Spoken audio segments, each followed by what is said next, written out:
దూరంగా ఉన్న ఒక పెద్ద అడవిలో అన్ని జంతువులు భయం లేకుండా జీవించేవి. ఎందుకంటే ఆ అడవికి ఒక ప్రత్యేకమైన రాజు ఉండేవాడు.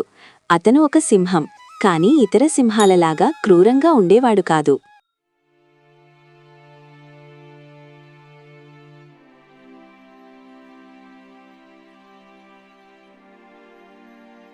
అయ్యో, నేనెంత దూరం పరిగెత్తాను. చివరకు ఈ కొత్త అడవికి వచ్చాను. కాని ఇది సురక్షితమైన ప్రదేశమా లేదా నాకు తెలియడం లేదు. నేను చాలా అలసిపోయాను, కాని ఆగడానికి కూడా భయం వేస్తోంది. ఎక్కడైనా క్రూరమైన జంతువు ఉంటే నేను తప్పించుకోలేను. భయపడకు చిన్న జింక, నీ గుండె వేగంగా కొట్టుకుంటోంది. కాని ఇక్కడ నీకు ఎలాంటి ప్రమాదం లేదు. అయ్యో, మీరు సింహం కదా, దయచేసి నన్ను వదిలేయండి. నేను చాలా చిన్నదాన్ని.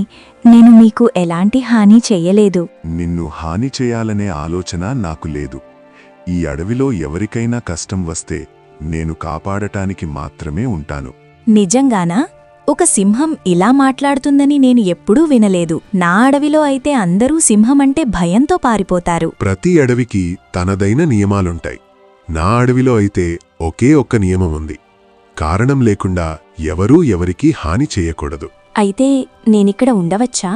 నేను దారి తప్పిపోయాను. తిరిగి వెళ్ళడానికి కూడా మార్గం కనిపించడం లేదు. నువ్వు ఇక్కడ ఉండొచ్చు. ఈ అడవి నీ ఇంటిలా భావించు. ఇక్కడున్నంతవరకు నువ్వు సురక్షితంగా ఉంటావు.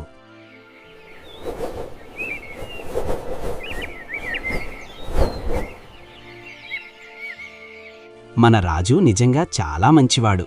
ఆయన ఉన్నందుకే ఈ అడవిలో ఎవరూ భయపడరు. అవును, ఎవరైనా కష్టంలో ఉంటే ముందుగా సహాయం చేసే వ్యక్తి మన రాజే.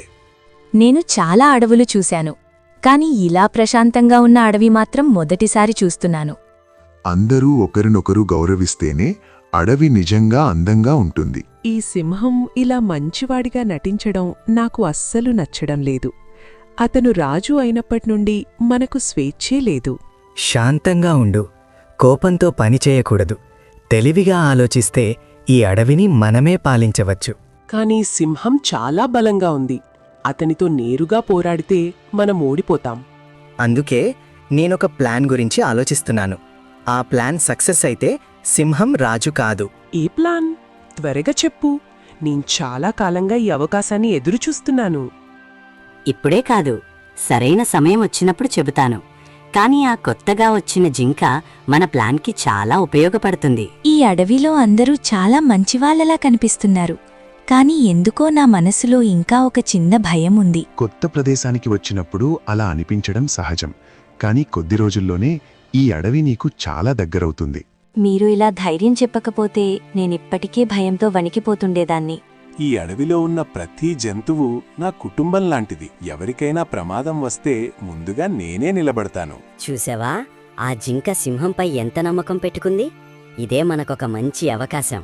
అయితే మనం ఏమి చేయాలి? మనం ఆ జింకకు ఒక అబద్ధం చెబుతాం. ఆ తర్వాత సింహం మీద అనుమానం వచ్చేలా చేస్తాం. అప్పుడు అడవిలో ఉన్న జంతువులందరూ సింహాన్ని నమ్మడం మానేస్తారు. అవును, ఆ రోజు వచ్చినప్పుడు ఈ అడవి రాజ్యం మన చేతుల్లోకి వస్తుంది. హే జింకా, ఒక నిమిషం ఆగు. నీకొక ముఖ్యమైన విషయం చెప్పాలి. మీరెవరు? నాకు ఎందుకు పిలుస్తున్నారు? నీకు నిజం తెలియదు. ఈ అడవిలో అందరూ నమ్ముతున్న సింహం గురించి ఒక పెద్ద రహస్యం ఉంది. రహస్యం? ఏం చెప్పబోతున్నారు మీరు? నక్క చెప్పబోయే రహస్యమేమిటి? జింక ఆ మాటలను నమ్ముతుందా, లేక అడవిరాజు మీద ఒక పెద్ద కుట్ర మొదలవుతుందా? ఇవన్నీ మనం వేరే భాగంలో చూద్దాం. కొత్తగా వచ్చిన వాళ్ళు ఈ ఛానల్ని సబ్స్క్రైబ్ చేసుకోండి.